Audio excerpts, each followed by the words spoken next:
Muy buenas noches, bienvenidas sean todos ustedes. Qué bueno que nos estamos reuniendo aquí este 27 de septiembre del año 2023. Gracias a todos ustedes por asistir a esta convocatoria para rendir un pequeño homenaje y dar lectura a los textos del escritor Isidore Ducas. Isidore Lucien Ducas nace en Montevideo, Uruguay, un 4 de abril de 1846 y muere en París, Francia, el 24 de noviembre de 1870. También es conocido como Conde de Lutremont. La revista digital Poetas Sin Fronteras y la red de poetas del estado de Veracruz se complace en recibir a todos ustedes, grandes escritores de República Dominicana, nuestra compañera Ángela Pinales, Silvia Aquino, Angélica Arreola, Lucila Reyes, María Luz Olivares y María Teresa Galás de la República Mexicana.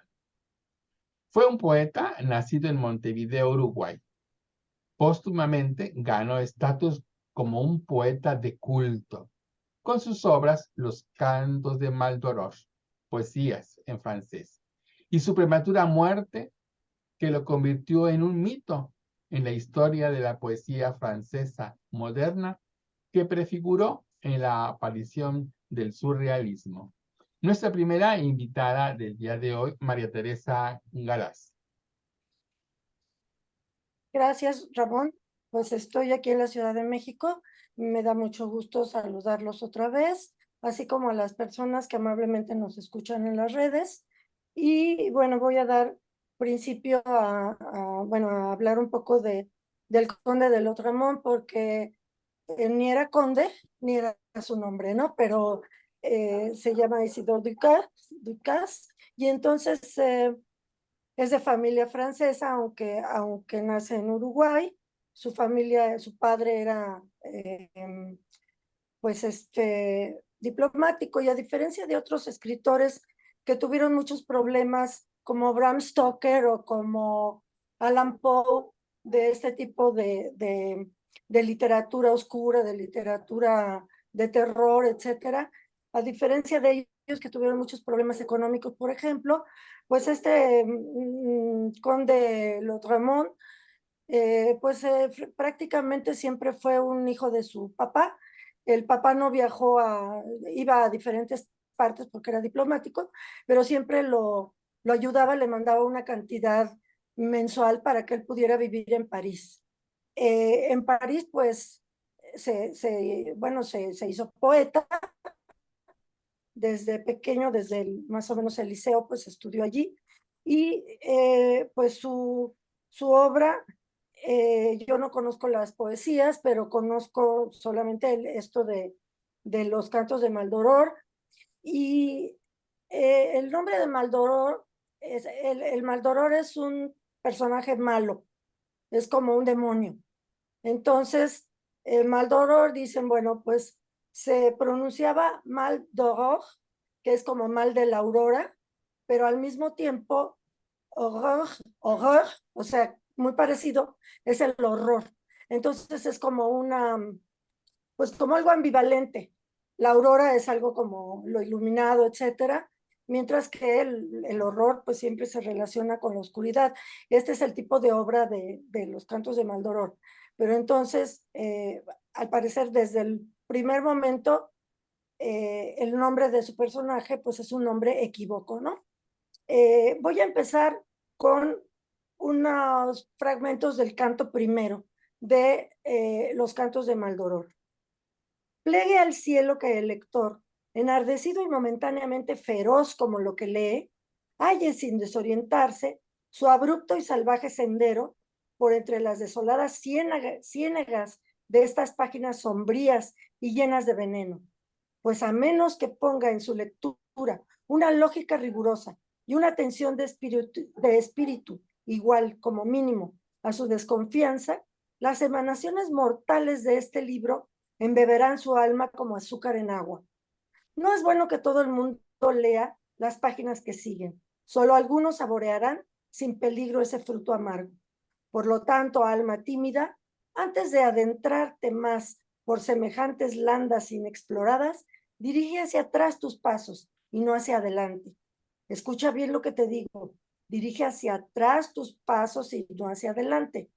Como la mirada de un hijo se aparta respetuosamente de la contemplación augusta de la faz materna, o mejor, como el ángulo perdiéndose en el horizonte de las violentas grullas tan meditabundas que durante el invierno vuelan poderosamente a través del silencio, aún con las velas tendidas hacia un punto preciso del horizonte, de donde súbitamente brota un viento extraño y fuerte, precursor de la tormenta.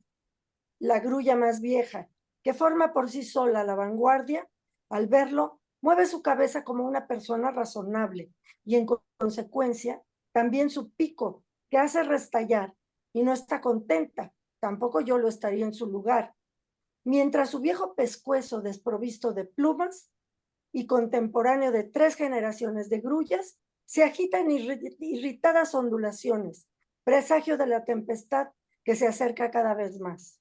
Tras haber mirado con sangre fría varias veces a todas partes, con ojos que atesoran experiencia, prudentemente en primer lugar, pues a ella corresponde el privilegio de mostrar las plumas de su cola a las demás grullas de inferior inteligencia, con su grito vigilante de melancólico centinela, para rechazar al enemigo común, vira con flexibilidad el vértice de la figura geométrica. Tal vez sea un triángulo, pero no se ve el tercer lado que forman en el espacio estas curiosas aves de paso.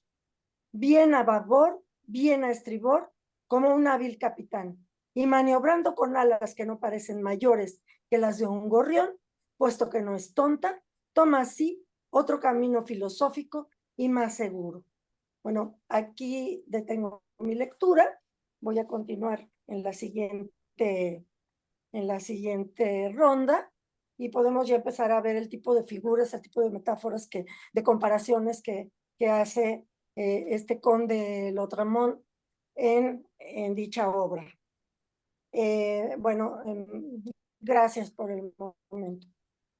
Muchas gracias, maestra María Teresa Galás. Isidore Ducas, desconocido durante toda su corta vida, llevó a extremos inéditos el culto romántico al mal. Y aunque se le suele clasificar entre los poetas decadentistas, que es una corriente artística, filosófica y principalmente literaria que tuvo sus orígenes en Francia en las 2 últimas décadas del siglo XIX y se desarrolló por casi toda Europa y algunos países de América. La denominación de decadentismo surgió como un término y es considerado como uno de los precursores del surrealismo. Vamos ahora a recibir a de la República Dominicana, Ángela Pinales. Gracias, buenas noches. Mucho gusto, Ángela Pinales, un placer saludarles. Soy Poeta Sin Fronteras y sobre el autor que esta noche nos ocupa, la figura del conde es la de un hombre sumergido en una espesa neblina que con los años se ha ido disipando porque había como un misterio, pero aún perdura.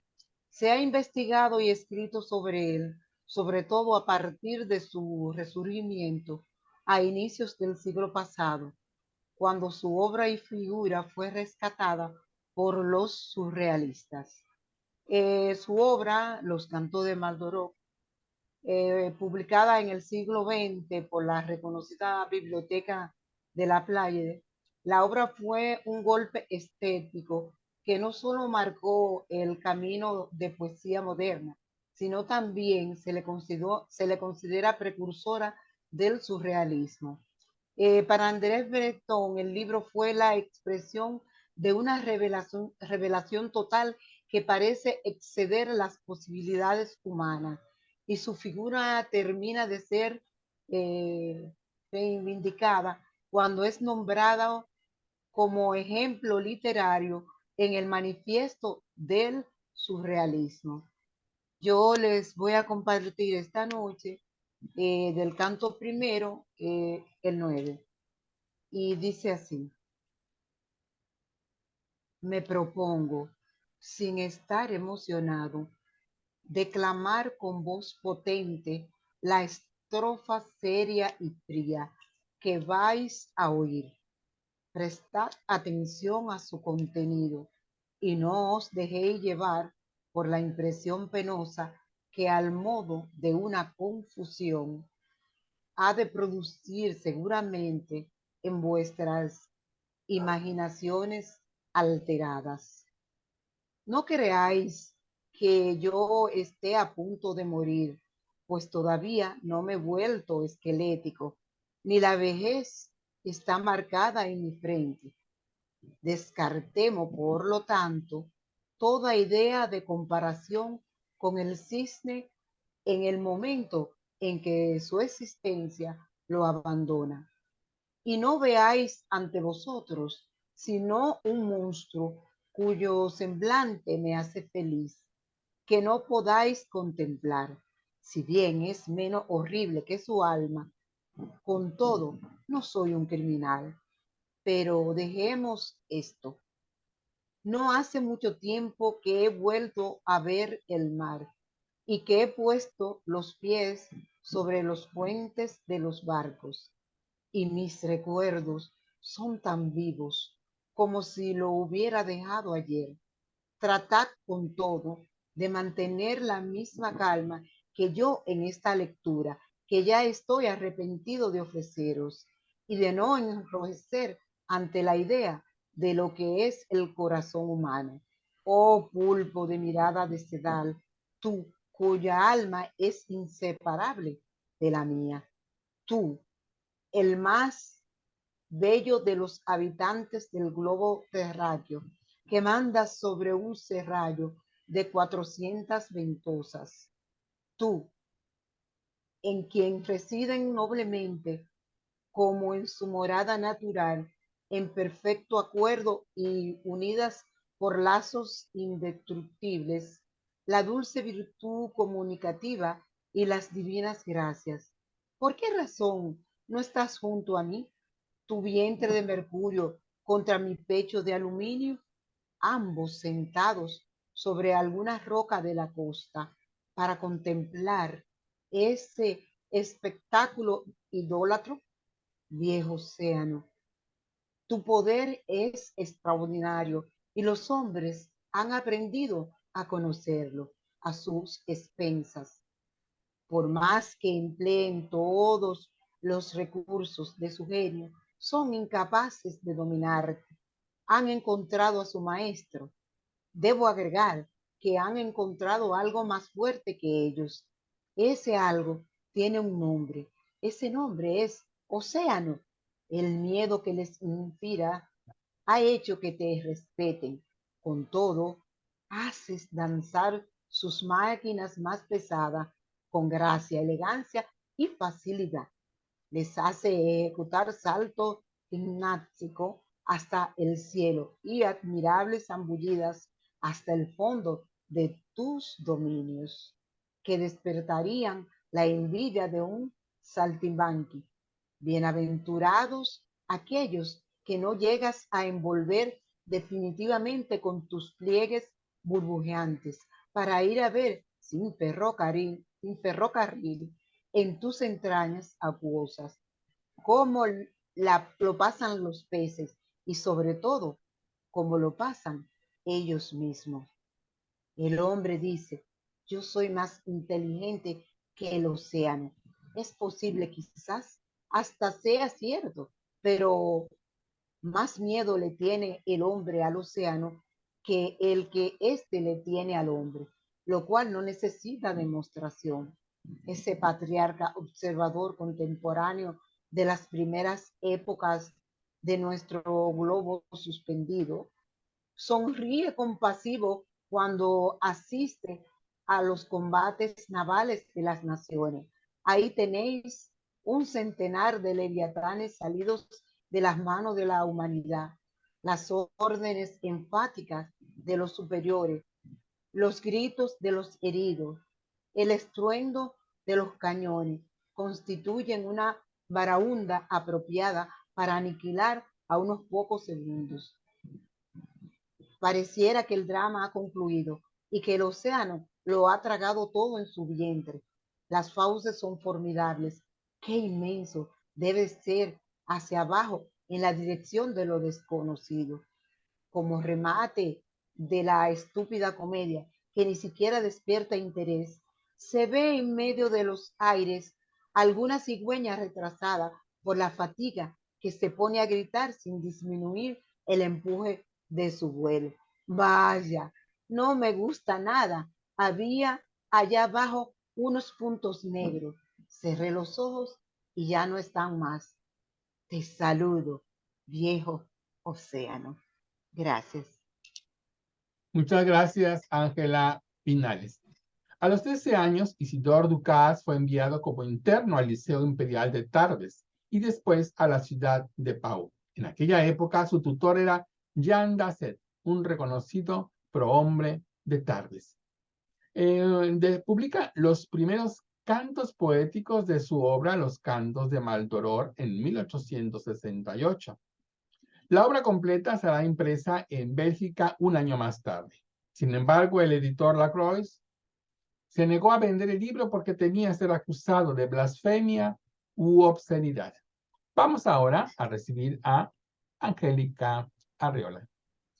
Gracias, buenas noches, compañeros, buenas noches a quienes nos escuchan por las redes sociales. Soy Angélica Arreola, soy de la Ciudad de México.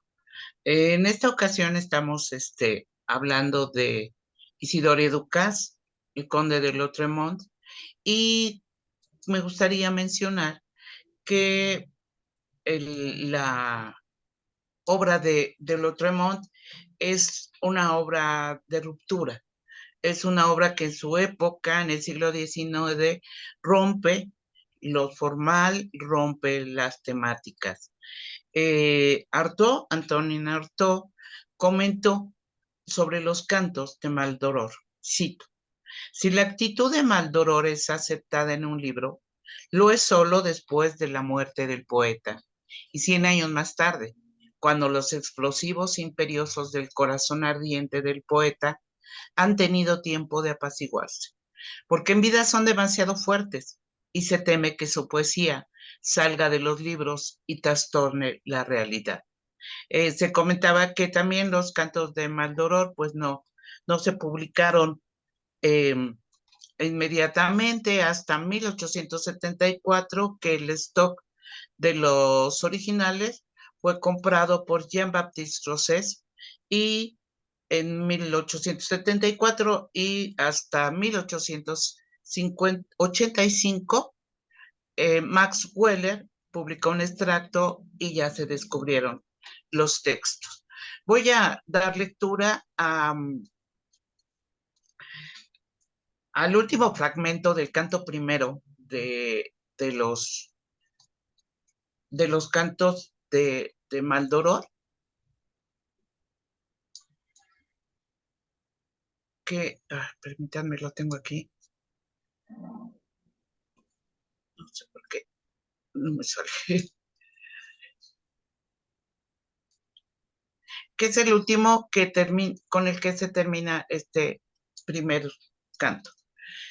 Y señala eso, que va a terminar y que va a empezar otro. Si algunas veces resulta lógico atenerse a la apariencia de los fenómenos, este primer canto termina aquí. No seáis severos con aquel que hasta ahora solo ha estado probando su lira. De ella se desprenden tan extraños sonidos. Sin embargo, si queréis ser imparciales, tendréis que admitir un fuerte sello personal en medio de sus imperfecciones. En lo que a mí respecta, voy a ponerme a trabajar de nuevo para dar a luz un segundo canto, a un lapso que no se dilate demasiado. El final del siglo XIX tendrá su poeta. Sin embargo, al principio no debe iniciarse con una obra maestra, sino obedecer a la ley natural. Nació en las costas americanas, en la desembocadura del Plata, allí donde dos pueblos, otrora rivales, se esfuerzan actualmente por superarse mediante el progreso material y moral. Buenos Aires, la reina del sur, y Montevideo, la coqueta, Se tienden una mano amiga a través de las aguas plateadas del gran estuario. Pero la guerra eterna ha instalado su imperio destructor sobre los campos y cosecha con alegría numerosas víctimas. Adiós, anciano, y piensa en mí si me has leído. Tú, muchacho, no desesperes, pues tienes un amigo en el vampiro, aunque no lo creas. Y contando el Ácuros Sarcopte, productor de la Serna, tendrás dos amigos. Él precisamente cuando termina sus estudios de París, regresa a Montevideo, pasa por Buenos Aires y por Córdoba. Gracias. Muchas gracias, maestra Angélica Arreola. De los cantos de Maldoror, la casi invisible edición belga, aparece el seudónimo de Conde de Lautréamont. La obra, ahora considerada hito fundamental de la historia de la poesía moderna, no alcanzó en su momento notoriedad alguna.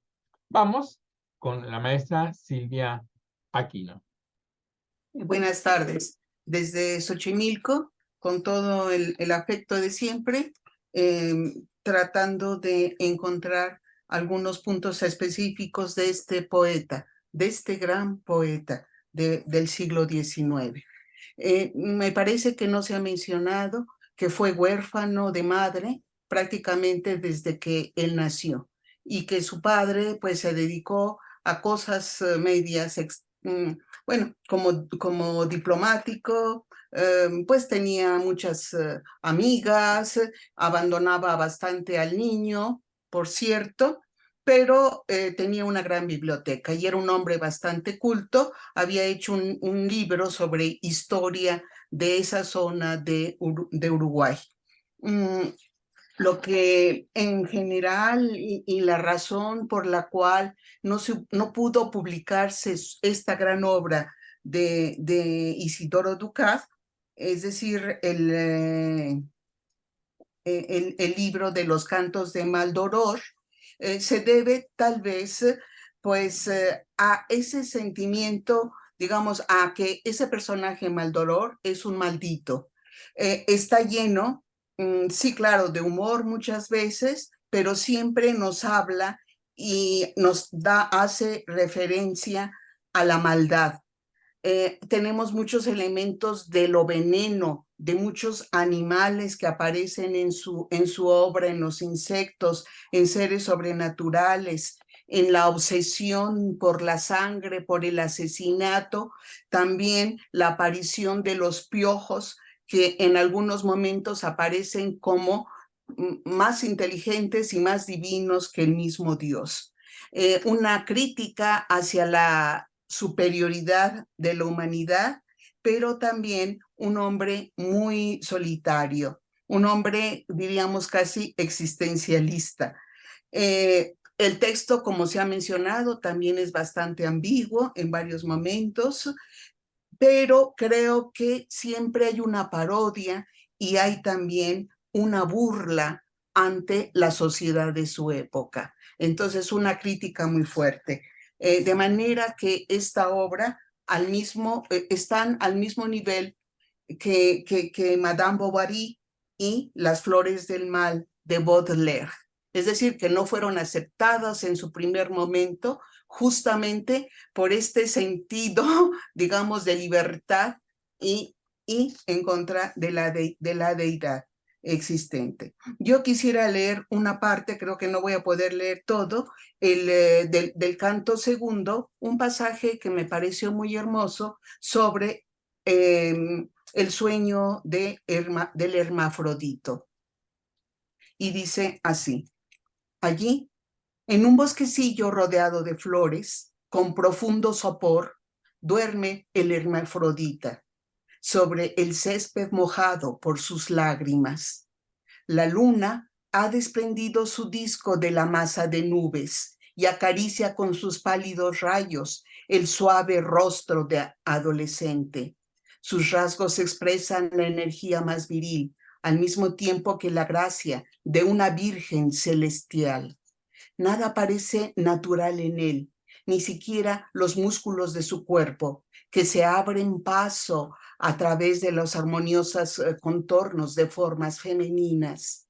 Tiene el brazo curvado sobre la frente y la mano apoyada sobre el pecho, como para contener los latidos de un corazón cerrado a todas las confidencias y abrumado por el pasado fardo de un secreto eterno. Cansado de la vida y avergonzado de caminar entre seres que no se le asemejan, la desesperación ha alcanzado su alma y va solo como el mendigo del valle. ¿Cómo se procura los medios de existencia? Almas compasivas velan de cerca por él, sin que sospeche esta vigilancia, y no lo abandonan. Es tan bueno, tan resignado. Con gusto habla a veces con aquellos que tienen un carácter sensible, sin estrecharles la mano, manteniéndose a distancia, temeroso de un peligro imaginario. Si se le pregunta por qué ha escogido la soledad por compañera, sus ojos se elevan al cielo, reteniendo con dificultad una lágrima de reproche a la providencia. Pero no responde a esa pregunta imprudente que esparce por la nieve de sus párpados el rubor de la rosa matinal. Ni la conversación se prolonga, se vuelve inquieta. Gira los ojos hacia los 4 puntos del horizonte, como buscando la forma de huir de la presencia de un enemigo invisible que se aproxima. Dice con las manos un adiós brusco, se aleja sobre las alas de su pudor en alerta y desaparece en el bosque. Generalmente lo toman por un loco. Un día, 4 hombres enmascarados que habían recibido órdenes se arrojaron sobre él y lo sujetaron sólidamente, de manera que no pudiese mover más que las piernas. El látigo dejó caer sus rudas cuerdas sobre su espalda y le dijeron que se encaminara sin dilación hacia la ruta que conduce a Béziques. Cuando recibió los golpes, se puso a reír y a hablar con tanto sentimiento e inteligencia sobre las muchas ciencias humanas que había estudiado, demostrando una gran instrucción en quien no había traspasado aún el umbral de la juventud, y sobre los destinos de la humanidad, revelando totalmente la nobleza poética de su alma, que sus guardianes, terriblemente espantados por la acción que acababa de cometer, soltaron sus miembros heridos, se arrastraron a sus pies, rogándole un perdón que les fue concedido, y se alejaron con el testimonio de una veneración que no se concede habitualmente a los hombres. Después de este acontecimiento, del que se habló mucho, su secreto fue adivinado por todos, aunque aparentemente ignorarlo para no aumentar sus sufrimientos. Y el gobierno le concedió una pensión honorable para hacerle olvidar que por un momento se le quiso internar por la fuerza, sin previa verificación en un hospicio de alienados. Él emplea la mitad de su dinero, el resto se lo da a los pobres. Cuando ve a un hombre y una mujer paseando por alguna avenida de plátanos, siente que su cuerpo se parte en 2 de arriba y abajo, y cada una de las nuevas partes va a abrazar a uno de los paseantes, pero no es más que una alucinación, y la razón no tarda en recobrar su imperio. Esta es la causa por la cual no mezcla su presencia ni con los hombres ni con las mujeres, pues su pudor excesivo, que ha nacido con la idea de que solo es un monstruo, le impide conceder su simpatía abrazadora a quien quiera que sea. Creería profanarse y profanar a los demás. Su orgullo le repite este axioma: que cada cual persista en su naturaleza. Su orgullo, dije, porque teme que uniendo su vida a un hombre o a una mujer, le reprochen tarde o temprano, como una falta enorme, la conformación de su organismo. Entonces se retrae en su amor propio, ofendido por esta suposición impía que solo vienen de él, y persevera y persevera en permanecer solo en medio de los tormentos, sin consuelo. Allí, en un bosquecillo rodeado de flores, con profundo sopor, duerme la hermafrodita sobre el césped mojado por sus lágrimas. Los pájaros despiertos contemplan encantados esa figura melancólica a través de las ramas de los árboles, y el ruiseñor se quiere hacer oír sus cavatinas de cristal. El bosque se ha tornado augusto como una tumba por la presencia nocturna del infortunado hermafrodita. Oh, viajero perdido, etcétera, etcétera. Creo que vale la pena terminar de leer este texto, este pasaje, que es una prosa poética. Creo que leerlo en francés nos daría todavía muchísimo mayor placer. Muchas gracias. Muchas gracias, maestra Silvia Aquino. En los cantos de Maldoror ensalza el asesinato, el sadomasoquismo, la violencia, la blasfemia, la obscenidad, la putrefacción y la deshumanización. Los surrealistas lo rescataron del olvido e hicieron de él uno de los precursores de su movimiento. Maldoror es una figura demoníaca suprema que aborrece a Dios y a la humanidad. María Luz Olivares Aldana. Continuamos. Los cantos demoníacos de Maldoror o el hedónico reino de la Tremont es de Isidore Ducasse. Me presento, soy María Luz Olivares Aldana del puerto de Veracruz, país México. Isidore Ducasse fue un renovador de la poesía francesa. Sus cantos se adelantaron a la época, deslumbran por su fuerza cognoscitiva entre el bien y el mal. Su personaje principal, Maldoror, ermitaño, guerrero contra las tinieblas, es un ser incomprendido que va en busca de tierras lejanas, donde va tras el drama que busca el infierno. La obra de este escritor, entre las más atípicas y sorprendentes de la literatura, los cantos poéticos creados por un joven que reniega ferozmente de Dios y del género humano. Voy a leer el primer párrafo del canto cuarto. El primer párrafo del canto cuarto de Isidore Ducasse.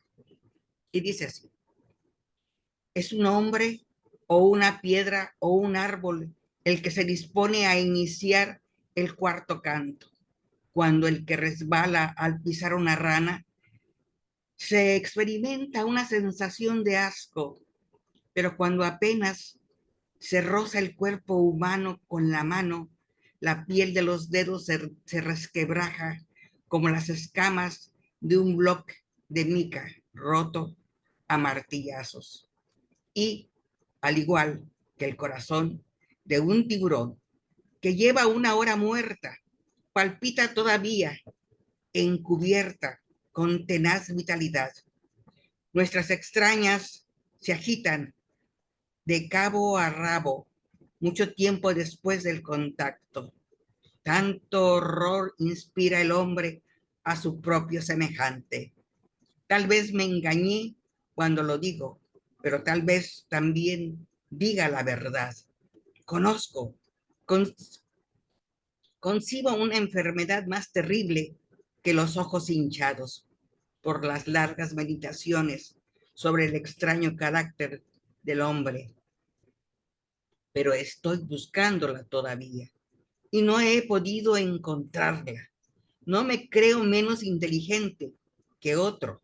Y sin embargo, ¿quién se atrevería a afirmar que he tenido éxito en mis investigaciones?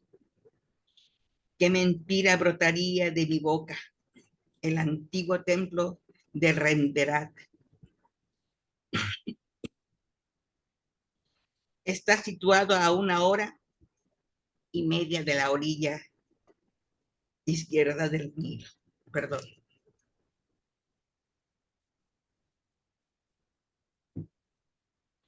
Hoy, innumerables falanges de avispas se han apoderado de los canalones y las cornisas. Revolotean en torno a las columnas, como las tupidas ondas de una negra cabellera. Únicos habitantes del frío pórtico, custodian la entrada de los vestíbulos como un hecho hereditario. Con este pequeño fragmento termino mi primera participación. Gracias. Muchas gracias, Luzma. Ahora vamos directamente con Lucila Reyes. Muchas gracias, Ramón. Buenas noches a todos. Mi nombre es Lucila Reyes. Yo me encuentro aquí en la Ciudad de México y hoy estamos viendo este personaje tan especial que es Isidoro Ducas. Él, al morir a los 24 años, solamente pudo escribir un libro, los Cantos a Maldoror, y también escribió un libro que llamó Poesías, pero no lo publicó. Esto se publicó muchos años después, en 1870, y de ahí tomé esto que se llama Los gemidos poéticos de este siglo son solo sofismas, y dice así: reemplazo la melancolía por el coraje, la duda por la certidumbre, la desesperación por la esperanza, la maldad por el bien, las quejas por el dolor, el escepticismo por la fe y los sofismas por la frialdad de la calma y el orgullo por la modestia. Los primeros principios deben estar fuera de discusión. Acepto a Eurípides y a Sófocles, pero no acepto a Esquilo. No deis muestra de carecer de la más elemental denuncia y del mal gusto hacia el Creador. Rechazad la incredulidad, me causaréis placer. No existen dos clases de poesía, solo hay una. Existe una conversación poco tácita entre el autor y el lector, por lo cual el primero se denomina enfermo y el segundo acepta como enfermero. El poeta es quien consuela a la humanidad. Los papeles están arbitrariamente invertidos. No quiero ser mancillado con el calificativo de presuntuoso. No dejaré memorias.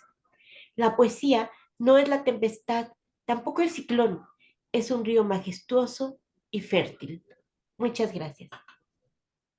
Muchas gracias, Lucila Reyes, de la Ciudad de México, en la República Dominicana. Vamos ahora a dar inicio a nuestra segunda parte de este evento de Isidore Ducas. María Teresa Galás.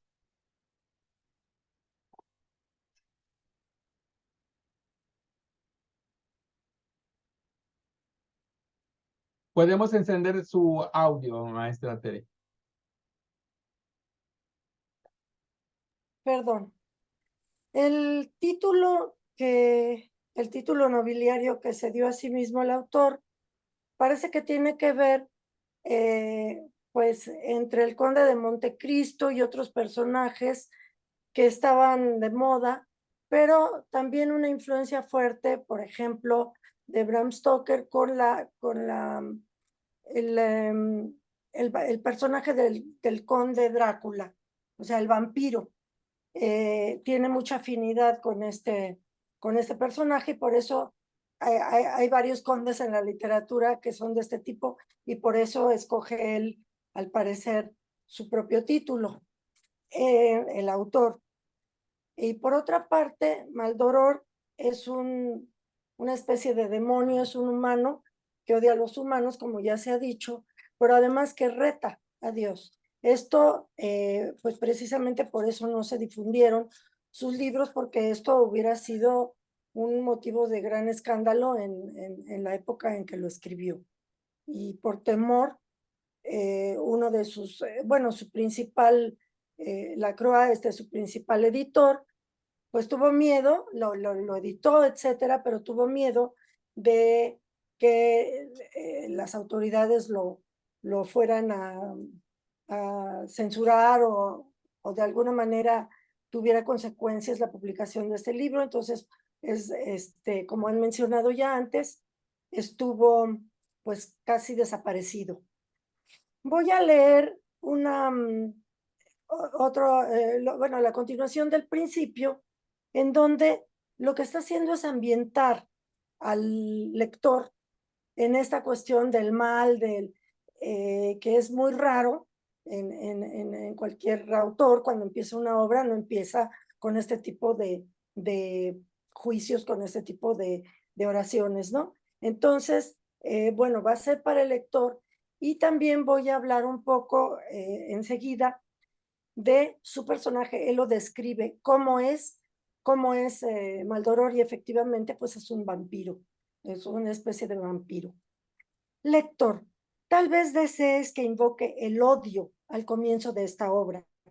¿Quién te dice que no vas a respirar bañado en innumerables voluptuosidades, tanto como lo desees, por tus orgullosas fosas nasales, amplias y delgadas, volviéndote panza arriba al igual que un tiburón en el aire negro y hermoso, como si comprendieras la importancia de este acto y la no menor importancia de tu legítimo apetito, lenta y majestuosamente, sus rojas emanaciones?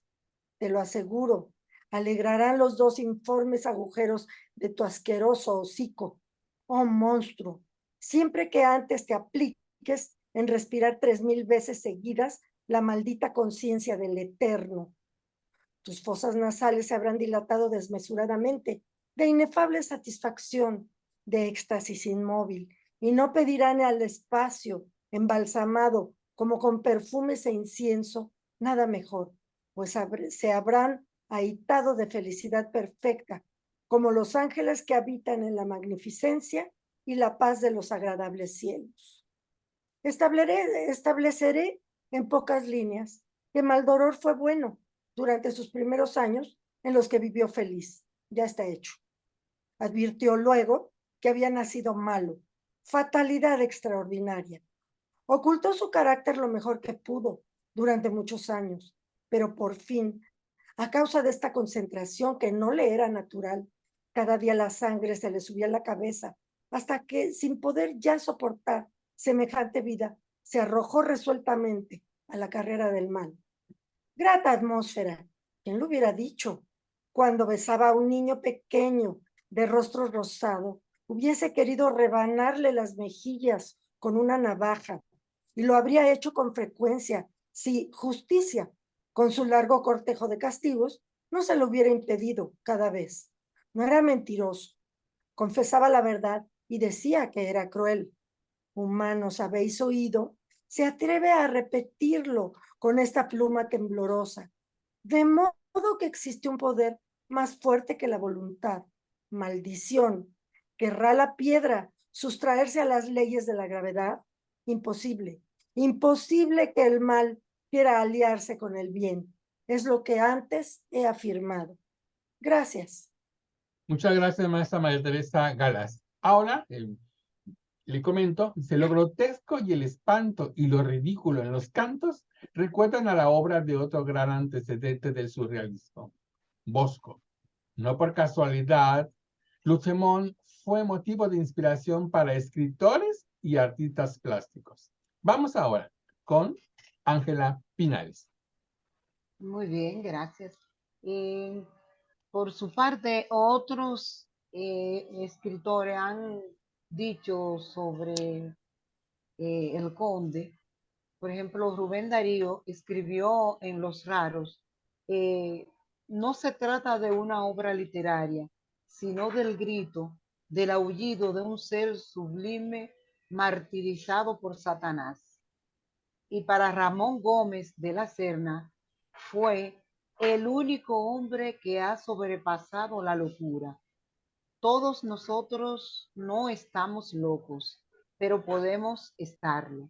Él, con este libro, se sustrajo a esa posibilidad, la rebasó. Por otra parte, dice, creo que debe apreciarse sobre todo su pureza y juventud. Eso lo dice Roberto Bolaño. Rimbaud y Lautréamont son dos poetas adolescentes absolutos, en donde la pureza es tal que quien se atreva a tocar, pero a tocar de verdad a Rimbaud y, y al conde, se quema, finaliza. Ahora les voy a compartir el canto tercero, 1, y dice así. Te he esperado mucho tiempo, hijo amado del océano, y mis brazos entumecidos han entablado un vano combate con aquel que se había introducido en el vestíbulo de mi casa. Sí, siento que mi alma se halla asegurada con candado en el cerrojo de mi cuerpo y no puede desprenderse para huir lejos de las costas que azota el mar humano y así dejar de ser testigo del espectáculo de la lívida jauría de las desgracias que persiguen sin tregua. A través de los barrancos y precipicios de la inmensa desolación, a las gamuzas humanas, pero no me quejaré. He recibido la vida como una herida y he prohibido el suicidio, que cure la cicatriz. Quiero que el Creador contemple en cada hora de su eternidad la grieta abierta. Es el castigo que le inflijo. Nuestros corceles disminuyen la velocidad de sus pies de bronce. Sus cuerpos tiemblan como el cazador sorprendido por una manada de jabalíes. No es necesario que se pongan a escuchar lo que decimos. A fuerza de prestar atención, su inteligencia se desarrollaría y podría tal vez comprendernos. Desgraciados de ellos, pues sufrirían mucho más. Solo tienes que pensar en los jabatos de la humanidad, el grado de inteligencia que les separa de los demás seres de la creación. ¿No parece que se le ha otorgado al precio irremediable de incalculables sufrimientos? Imita mi ejemplo y que tu espuela de plata se hunda en los costados de tu corcel. Nuestros caballos galopaban a lo largo de la costa como, como si huyeran de la mirada humana. Muchas gracias. Muchas gracias, Ángela Pinares. Y tan importantes eran las obras de Maldoror que el 22 de junio del 2003, un compositor uruguayo, Leo Masliá, estrenó su ópera Maldoror basada en el libro de Lautréamont en el Teatro Colón de Buenos Aires. Angélica Arreola nos cuenta más sobre este gran personaje. Gracias, Ramón. Sí, quiero comentar que he buscado información en la revista digital que se llama Poesía, más Poesía, y el número 197 lo dedica a Isidore Ducas. Ahí mismo se señala que Rubén Darío, en 1893, fue el que es quien dio a conocer a Lautréamont en América, ¿no? Porque hasta entonces era desconocido. Y de su libro comentó, vivió desventurado y murió loco. Escribió un libro que sería único si no existiesen las prosas de Rimbaud. Un libro diabólico y extraño, burlón y aullante, cruel y penoso. Un libro en que se oyen al mismo tiempo los gemidos del dolor y los siniestros cascabeles de la locura. Se me hace importante esa cita. Y ahora voy a dar lectura a el poema que se llama Tu amigo el vampiro. Aparece en la página que se llama El espejo gótico. Dice, sí, os supero a todos en mi innata crueldad, que no estuvo en mi mano reprimir. ¿Es esta la razón por la que estáis todos postrados frente a mí? ¿O bien el estupor de verme, fenómeno inaudito, recorrer como horrible cometa el espacio ensangrentado? Una lluvia de sangre brota de mi cuerpo inmenso, semejante a una nube negra que empuje ante sí el huracán. No temáis nada, hijos míos, no quiero maldeciros. El mal que me habéis ocasionado es demasiado grande el mal que yo os he ocasionado para que sea intencional. Vosotros habéis recorrido vuestro camino y yo el mío, ambos semejantes, ambos perversos. Era natural encontrarnos, dada nuestra afinidad. El choque que ha seguido al encuentro no ha resultado recíprocamente fatal. Al llegar a este punto, los hombres empezarán a levantar las cabezas, adquiriendo de nuevo valor. Y para ver quién está hablando, alargarán el cuello igual que caracoles. De repente, su rostro alterado, descompuesto, se deformará en una mueca tan monstruosa que incluso los lobos quedarán atemorizados. Todos a la vez, los hombres se enderezarán de golpe, como un muelle gigantesco. ¿Cuántos quedarán? ¿Cuántas imprecaciones? ¡Qué clamor de voces! Me han reconocido. Y aquí que los animales terrestres se unan a los hombres y hacen oír sus extraños alborotos. Ningún odio olvide ya a ambas razas. El odio de cada uno estará dirigido contra el enemigo común, yo. El consentimiento universal les une. Vientos que me estáis transportando, levantadme todavía más alto. Temo la perfidia, sí, desaparezcamos poco a poco de su vista.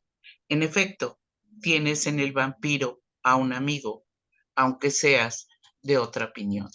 En este poema se pueden ver los elementos del romanticismo y el decadentismo, y efectivamente, pues es una referencia al personaje de los vampiros, una clara referencia. Muchas gracias.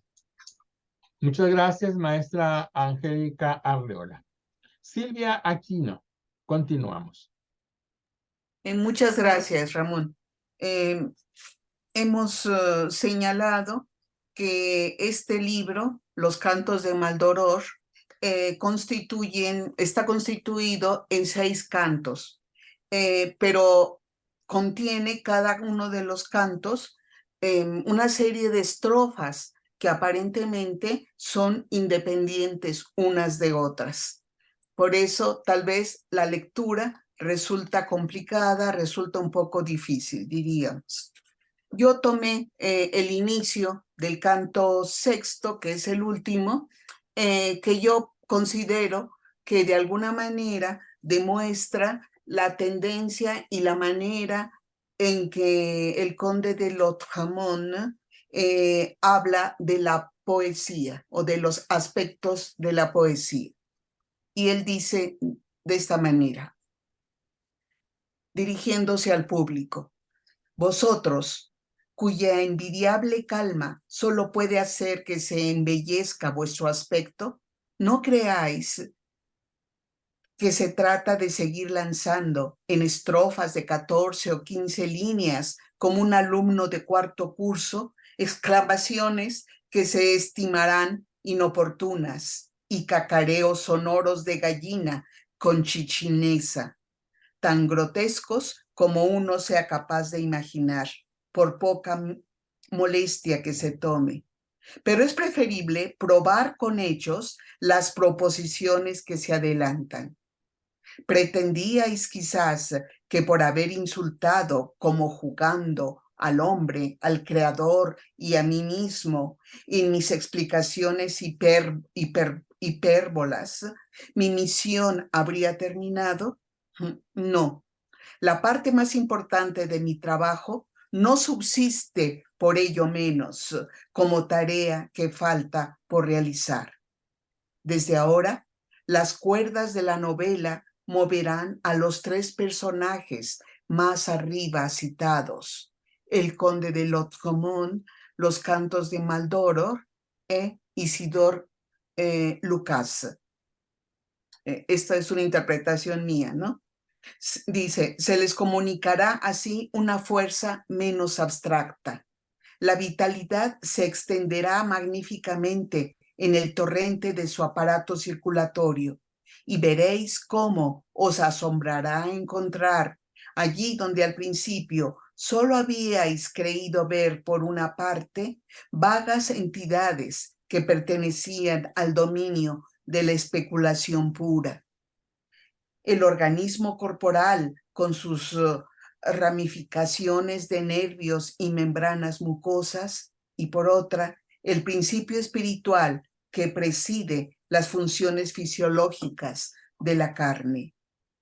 Son seres dotados de una energía, de una enérgica vida, que con los brazos cruzados y el pecho quieto posarán prosaicamente, aunque estoy seguro de que el efecto será muy poético ante vuestro rostro, situado solamente a algunos pasos de vosotros, de manera que los rayos solares, golpeando primero las tejas de los tejados y las tapas de las chimeneas, irán luego a reflejarse visiblemente sobre sus cabellos terrestres y materiales. Pero ya no serán anatemas poseedores de la especificidad de provocar risa, ni personalidades ficticias que hubiesen sido mejor que permanecieran en el cerebro del autor, ni pesadillas situadas muy por encima de la existencia ordinaria. Daos cuenta de que por eso mismo mi poesía será más bella. Tocaréis con vuestras manos ramas ascendentes de la aorta y de las cápsulas adrenales, y además sentimientos. Los 5 primeros relatos no han sido inútiles, eran el frontispicio de mi obra, el fundamento de la construcción, la explicación previa de mi poética futura. Y me debía a mí mismo, antes de cerrar mi maleta y ponerme en marcha por las comarcas de la imaginación, advertir a los sinceros amantes de la literatura con el esbozo rápido de una generalización clara y precisa del fin que me había propuesto perseguir. En consecuencia, mi opinión es que ahora la parte sintética de mi obra está completa y suficientemente parafraseada. Por ella habéis sabido que me he propuesto atacar al hombre y aquel que lo creó. Por el momento y para más adelante no tenéis necesidad de saber nada más. Nuevas consideraciones me parecen superfluas, pues no habrían más que repetir bajo una u otra forma más amplia, es verdad, pero idéntica, el enunciado de la tesis, cuyo primer desarrollo será el final de este día. Resulta entonces de las observaciones que preceden que mi intención es emprender de ahora en adelante la parte analítica. Esto es tan cierto como que hace solamente unos minutos expresé el ardiente deseo de que fueseis apresados en las glándulas sudoríparas de mi piel para comprender la lealtad de lo que afirmo con conocimiento de causa. Y sé que es preciso apuntalar con un gran número de pruebas el argumento incluido en mi teorema. Pues bien, esas pruebas existen. Y sabéis que no ataco a nadie sin tener serios motivos. Me río a carcajadas cuando pienso que me reprocháis difundir amargas acusaciones contra la humanidad, de lo que soy uno de sus miembros. Este reparo me daría la razón. Y contra la providencia no me retractaré de mis palabras, pero contando lo que he visto, no me será difícil, sin otra ambición que la verdad, justificarlas. Hoy voy a hacer una novela corta, de unas 30 páginas, extensión que permanecerá en lo sucesivo más o menos estacionaria, y en espera de ver pronto, un día u otro, la consagración de mis teorías, aceptadas por tal o cual forma literaria. Creo haber encontrado al fin, después de algunos tanteos, mi fórmula definitiva. Es la mejor, puesto que es la novela. Este prefacio híbrido ha sido expuesto de una manera que acaso no parezca muy natural, en el sentido de que sorprende, por así decirlo, al lector, que no ve claro a dónde se le quiere conducir. Pero ese sentimiento de notable estupefacción, del cual uno debe generalmente intentar sustraer a aquellos que pasan su tiempo leyendo libros o folletos, yo hice todos los esfuerzos por producirlo. En efecto, me era imposible hacer menos, a pesar de mi buena voluntad. Será solo más tarde, cuando algunas novelas hayan aparecido, cuando comprenderéis mejor el prefacio del renegado de rostro fuliginoso. Continúa el texto, evidentemente, y pues creo que se necesita una gran atención, el irnos hacia esa época de Francia, en donde, como Ramón había mencionado, algunos grandes pintores, como Dalí, evidentemente, habían dibujado también en el inicio de cada uno de estos cantos. Es una obra para todos verdaderamente brillante y con una inteligencia y una sutileza, pero sobre todo con una lengua francesa del siglo XIX sumamente poética. Muchas gracias. Muchas gracias, maestra Silvia. Vamos ahora a escuchar a María Luz Olivares. Como ya lo hemos estado escuchando de los cantos demoníacos de Maldor, donde se ve la violencia, la blasfemia y la deshumanización.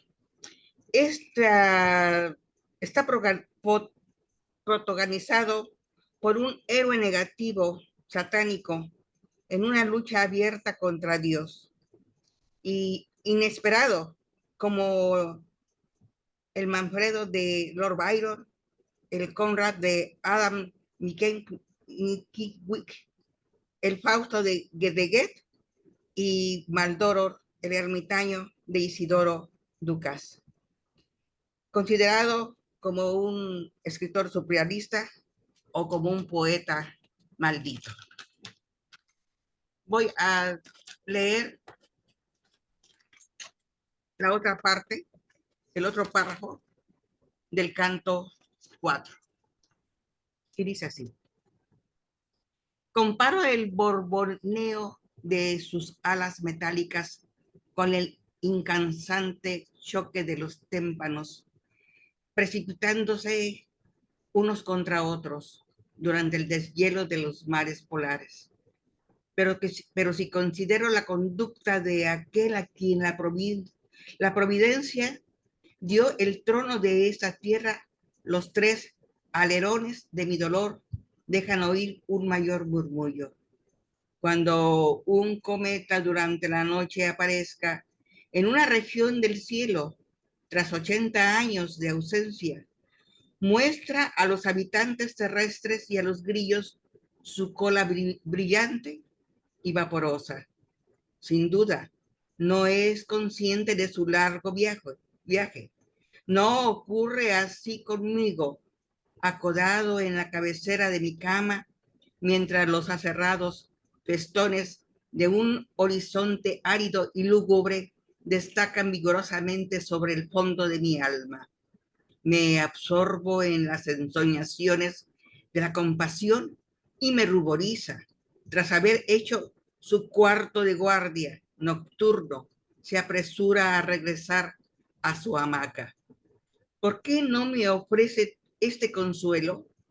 La idea de que he caído voluntariamente tan bajo con mis semejantes y que tengo menos derecho que otro a pronunciar queja alguna sobre nuestra suerte que permanece encadenada a la endurecida corteza de un planeta y sobre la esencia de nuestra alma perversa. Me penetra de grisú que han aniquilado familias enteras, pero conocieron poco tiempo la agonía, porque la muerte es casi súbita entre los escombros y los gases deleterios. Yo sigo existiendo en el basalto, tanto a la mitad como comienza la vida. Los ángeles se parecen a sí mismos. Hace ya mucho tiempo que no me parezco a mí mismo. El hombre y yo emparejados en los límites de nuestra inteligencia, como a menudo lo está un lago en un cinturón de isla de coral. Quisiera no dejar de comentar también, los surrealistas consideran a este poeta, escritor, su obra precursora para otros.